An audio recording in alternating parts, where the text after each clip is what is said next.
Samantala, tiniyak ni Pangulong Ferdinand Marcos Jr.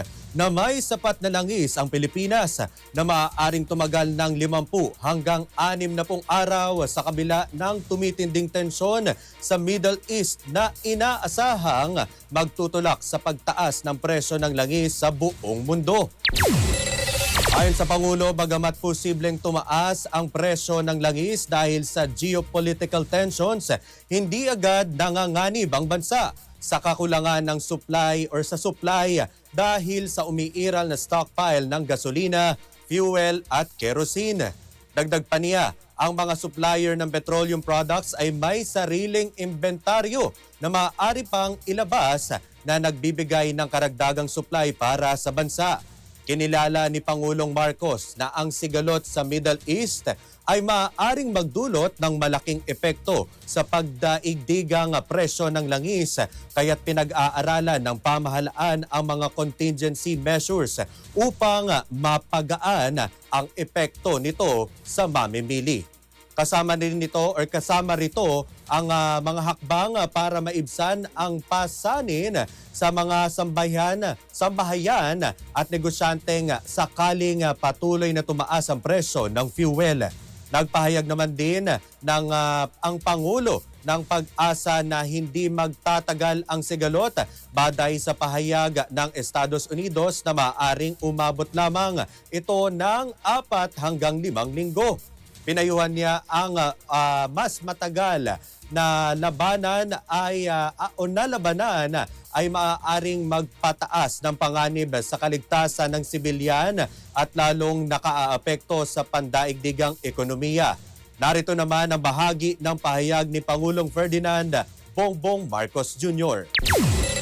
Let me assure everyone that we have sufficient supply of oil. Meron tayong stockpile that are approximately 50 to 60 days in terms of gasoline, in terms of fuel oil, and in terms of kerosene. So that is let me immediately allay the fears of everyone that our supply of oil-derived oil products, oil-derived products, even fertilizer is something that we had to look at, and we have sufficient supply. Let me look at the precise numbers. Diesel, we have 50.5 days. Fuel oil is 51.5 days. Gasoline is 51.5 days. Kerosene, we have 67.5 days. Jet fuel A1 jet fuel is 58 days. LPG is 29 days. So we are okay for that period of time. Ngayon, to further provide the supplies of these oil products, ay yung ating mga pinagkukuhanan ng ating mga iba't ibang oil products ay meron din silang stockpile. So, hindi lalabas, hindi pa nila ina-export. So that is another potential supply for us.